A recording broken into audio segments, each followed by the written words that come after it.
की और मेरी जानिब से आज की पत्रकार परिषद ये मैंने बुलाया हूँ और आप लोग इसके अंदर शामिल हुए, इसके लिए मैं आप लोग का सभी का इस्तकबाल करता हूँ, शुक्रिया अदा करता हूँ। आज की पत्रकार परिषद बुलाने का मकसद, जैसे अभी थोड़ा थोड़ा जैसे मैं इस पर भी देख लेता हूँ यूट्यूब के ऊपर नॉर्मल हेडिंग जैसा, ऐसे ही अखबारों के अंदर भी थोड़ा पढ़ लेता तो जो अभी तो बतला रहा था भाई कि हजरत ने बोले कि मुझे बुनकर जहाँ भी बुलाएंगे मैं उतनी पैतरी चढ़ने और उतरने के लिए तैयार हूँ। तो मेरे गौर किया काय पे से बात चली, बाद में मालूम पड़ा कि भाई शायद आसिफ भाई का ऐसा ऐसा विषय राष्ट्रवादी ऑफिस के अंदर हुआ। बाद नगर अध्यक्ष के बाद में जब आमदार हुआ उसके बहुत पहले से मैं देखता हूँ कि यहाँ पे जितने लीडर हुए बुजुर्ग रहनुमा निहाल अहमद साहब जो आज दुनिया में नहीं है, अल्लाह उनकी मग़फ़िरत करे, वही बुनकरों के लीडर थे, मजदूरों के लीडर थे। लेकिन कभी 30 साल में मैंने देखा तो नहीं कि बुनकरों को सरकार की ओर से कोई फ़ायदा मिला। मंदी बढ़ी, तेजी पड़ी, तेजी आई, मंदी आई, है ना। यान का भाव कम हुआ, ज़्यादा हुआ। अगर यान का भाव ज़्यादा है तो कपड़े का भाव गिर जाता। लेकिन बुनकरों का नुमाइंदा होने के बाद बुनकरों को निहाल अहमद साहब से कोई फ़ायदा लाभ नहीं हुआ था मालेगांव शहर में। बहरहाल बुनकर और मजदूरों का खिलवाड़ जरूर उनके टाइम में हुआ था, 1972 की तहरीक में तब था। मेरा बोलने का मतलब, यूं तो जितने भी लीडर है सब बुनकरों के लीडर बनते हैं, काम बुनकरों का कोई नहीं करता है। और इसलिए बताना चाहता था कि बुनकरों का अगर काम हुआ है तो कांग्रेस राष्ट्रवादी की सरकार ने ही 99 से लेकर के वो 10 वर्षों के अंदर किया और आज तक उसका फायदा मालेगांव, भिवंडी, चिलकरंजी, शोलापुर, कामठी ऐसे शहरों को, धुलिया को मिल रहा है। मंदी तेजी आते रहती है, कुछ हालात इधर उधर होते रहते हैं, लेकिन खास तौर से कुछ तंजीमें ऐसी है कि अपनी दुकान अलग अलग चलाती है और उसके अंदर सिर्फ अपना फायदा, अपना नफा सोचते हैं। वो जो कारीगर है, वीवर्स है, उनका ख्याल नहीं करते। इनका मतलब आया तंजीमों के ऊपर दबाव डाल के, बुनकरों पे दबाव डाल के कारोबार बंद कर देते। 3 दिन चलाएंगे, 4 दिन चलाएंगे, 2 दिन चलाएंगे। इनका फायदा वो तो यही कानून भी तोड़ देते हैं। इस तरीके की तंजीम चलाने वाले कुछ तंजीमें मालेगांव शहर के अंदर है, लेकिन वो मजदूरों का नहीं सोचते, वीवर का नहीं सोचते। कांग्रेस, राष्ट्रवादी और शिवसेना की सरकार है। असलम शेख कांग्रेस के कोठे के मंत्री है, वस्त्र उद्योग मंत्री है। ठीक है, एक टाइम आजी आमदार जाकर के आए, एक टाइम माजी आमदार जाकर के आए। इंशाअल्लाह ये 2 दिन का अधिवेशन खत्म हो जाएगा, मैं वक्त तो लूँगा असलम शेख से। मैं ये नहीं बोलूँगा किसी की पैतरी चढ़ने की बात और उतरने की बात, है ना। ठीक है, आसिफ भाई अभी यंग लीडर है, उनकी ऑफिस भी सही बात है 56 पैतरी है ऑफिस की। कोई अगर 43 बोल रहा हूँ मुझे नहीं मालूम, मेरे मालूमात के अंदर 56 है ना, पैतरी 56 है, 43 से 56 है, है ना, 43 होगी। मैं तो क्या तुम राष्ट्रवादी की ऑफिस में कैसे जा सकता वहाँ, है ना। लेकिन ये सब मैं सुन रहा हूँ। और अगर कोई बात है और अगर कोई बुनकर अगर समझो 43 पैतरी अगर चढ़ के चला भी गया तो क्या बुरी बात है। है ना, नुमाइंदा है तुम्हारा, और नुमाइंदे के पास जाकर के अपनी बातों को रखने की जवाबदारी रहती है ना। तो कोई ऐसी बात नहीं है कि भाई 43 और 3 का कोई सवाल नहीं है। आखिर बुनकरों का शहर है, बुनकर हमारे ही लोग हैं, मजदूर भी हमारे ही लोग हैं, व्यूअर्स भी हमारे ही लोग हैं, ये शहर हमारा है। ये जो यहाँ की सनत है उसके वजह से मालेगांव फोकस में रहता है। तो मेरे अपने लोग हैं, मैंने कभी ये देखा नहीं कि अगर मेरे बुनकर भाइयों का काम अगर मेरे जरिए अगर हो गया तो मेरा इन्होंने बहुत बड़ा सत्कार रखना चाहिए था, नहीं रखा गया, उसकी कोई मुझे परवाह नहीं। मेरा दिल इसमें मुतमईन है कि उस वक्त के अंदर है ना ऐसा स्वागत होना था, है ना। लेकिन बोलते ना काम निकला तेरा तो तू कौन मेरा हैरानी जबान में, ऐसे भी लोग हैं हमारे वहाँ। और जो समझदार अच्छे सूझबूझ वाले अच्छे कारोबारी जो बुनकर है उनको ये चीज़ समझती है।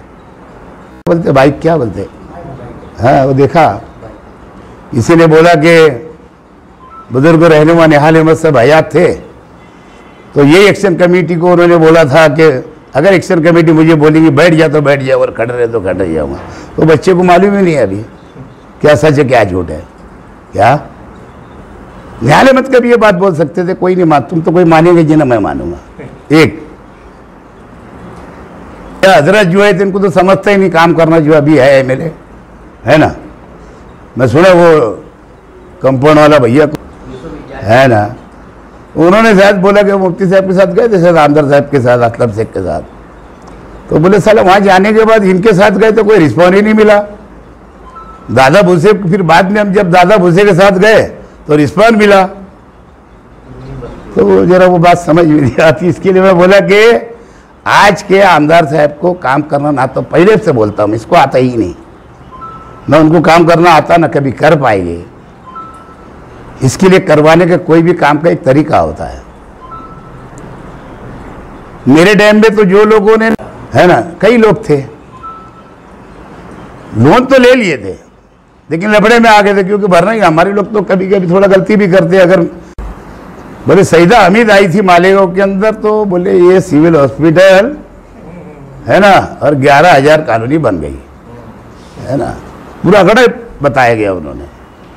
अरे लेकिन केंद्र के अंदर मनमोहन जी की नेतृत्व के अंदर कांग्रेस, राष्ट्रवादी और दीगर सेकुलर पार्टियों की सरकार चल रही थी, यूपीए सरकार। वो यूपीए सरकार की देन है। और महाराष्ट्र के अंदर विलासराव जी की सरकार, कांग्रेस राष्ट्रवादी की सरकार चल रही थी। और उस वक्त तक का कांग्रेस का एमएलए मालेगांव से शेख रशीद था। यूं तो ऐसे फिर बहुत लीडर हुए, फिर सईदा हमीद प्लानिंग कमेटी की चेयरमैन, ऐसी कोई चेयरमैन तो नहीं आई मालेगांव में, है ना। बड़े लीडर बोलते ये हमारा काम है। अरे भैया तुम्हारे भी तो कुछ काम बता देना, है ना। तो इनके पास तो कोई काम बताने के नहीं, हमारे ही काम किए हुए के ऊपर नुक्ताचीनी करना यहाँ के अपोजिशन पार्टियों की आदत सी पड़ गई। और इलेक्शन अभी 8 महीने रह गए कारपोरेशन के, कुछ लोग को तो ऐसा हो गया कल ही इलेक्शन है मालेगांव में, ऐसा लगने लगा कुछ।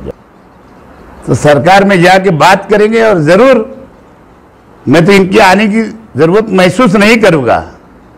बुनकर खाली पावरलूम के कारखानेदार बुनकर है ऐसा नहीं, मैं तो कपड़ा बीनने वाला बुनकर हूँ। इसके लिए मुझे इसकी ज़रूरत है, समझिए। मेरा शहर है ये, बुनकर भी मेरे हैं, मजदूर भी मेरे हैं, व्यूवर्स भी मेरे हैं, शहर का हर गरीब अमीर मेरा है। तो मेरी जिम्मेदारी अभी है। ऐसा अपोजिशन के लोग को, मालेगांव के लोग को लग रहा, मुझे नहीं लग रहा। काम ज्यादातर उस तरफ हो रहा है, इस तरफ नहीं। ऐसा बता के नहीं दिखा। इल्जाम लगाया जा रहा है। अरे भाई है। इल्ज़ाम कुछ भी लगाने वालों में बोला ना, अपोजिशन को तकलीफ हो रही है इस बात की। हम तो आवाज़ देते ना इलेक्शन होने के बाद, यू आर वेलकम, बैठ के बात करो, सुनो ना, साथ में सरकार बनाओ। तकलीफ मुझे नहीं है, तकलीफ अपोजिशन की हो रही। जब हम बुलाते तो आते क्यों नहीं, जब ये मालेगांव शहर का ख्याल क्यों नहीं आता, क्यों नहीं आता, सपोर्ट में क्यों नहीं आते, जब ये बात क्यों नहीं होती, जब तो यहूदी दिख रहा था क्या। तो फिर अगर शिवसेना के साथ अगर वो जाके बना रहे, वो बुला रहे शिवसेना को, उन्होंने पिछले 2.5 साल के अंदर बीजेपी की वोट नहीं लिए क्या, नहीं लिए क्या, बोलो ना। अरे बीजेपी की लिए ना नो वोट 2.5 साल पहले। तो बात ऐसा है कि अगर वो काम के लिए सपोर्ट के लिए अगर कोई शहर के सेकुलर पार्टी अगर नहीं आती और अगर कोई पार्टी मेरे साथ आती है और मैं हिंदू मुस्लिम एकता कायम मालेगांव शहर में रखना चाहता हूं, सबको वेलकम करता हूं, और अगर कोई ये बोलता है कि उधर काम ज्यादा हो रहा तो बताओ, चलो मेरे साथ घूमो, मैं बता दूंगा कितने काम हुए हैं। और क्या उनका अधिकार नहीं है क्या, क्या वो 35% 30% हमारे हिस्सा नहीं है क्या कारपोरेशन का। यानी इसका मतलब हिंदू मुस्लिम की बात आ रही है ना अपोजिशन की तरफ से, जवर भाई है ना। और यहां तो काम हो रहे ना, कितने काम गिनाओ, सब पत्रकारों को लेके चलो 2 दिन में घुमाता हूं गाँव, सब हमारे इलाके, हमारे कारपोरेटर के इलाके और ये अपोजिशन के इलाकों के तरफ बंद किए वो भी बताता हूं, काम हो रहा है यहाँ। अधिक अधिक नहीं रखा, अगर बढ़ रहा था।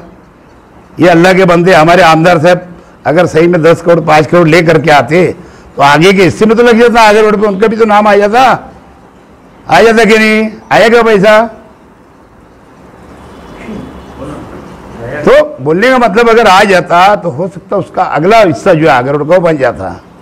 तो ये काम ही हो रहा है, 13 करोड़ का भी हो रहा है, अभी बजट 2 दिन में रिलीज होगा, 14 करोड़ का फिर टेंडर निकलेगा, फिर वो आगे का रास्ता बनेगा। शहर के सब रास्ते बन रहे, देखते जाओ। तो हमारी तो कोशिश हो रही है 5.5 करोड़। आने वाले कारपोरेशन इलेक्शन में हम शिवसेना को अलग रखें, क्यों को अलग रखें, क्यों और अपन यहाँ पे ये बना, क्यों अभी हमारी ऊपर सरकार है, सेना कांग्रेस राष्ट्रवादी की, तो ऐसा नहीं हो सकता, ऐसा नहीं हो सकता। लेकिन आज इलेक्शन थोड़ी है, आज इलेक्शन थोड़ी है, आज इलेक्शन थोड़ी है। ये कोई भी फैसले कब होते हैं, जब इलेक्शन हो जाते हैं उसके बाद, है ना। हो सकता है कांग्रेस राष्ट्रवादी सेना मिलकर इलेक्शन लड़े मालेगांव शहर में कारपोरेशन का, की सरकार बनाई। और सेकुलर पार्टी, सेकुलर अगर कोई पार्टी यहाँ की आती होगी, छोटी बड़ी, छोटी है सेकुलर, वो आती होंगी तो उनको भी पेट कर लेंगे। हम तो क्या है, मैंने नाम नहीं बोला ना, थोड़ा वाज़ेह कर दे रहा, तुम कर रहे ना, मैं थोड़ी कर रहा यार, मैं थोड़ी कर रहा हूँ, सेकुलर पार्टी बोला हूँ। वो सेकुलर है कहाँ, वो बीजेपी की दूसरी बहन है,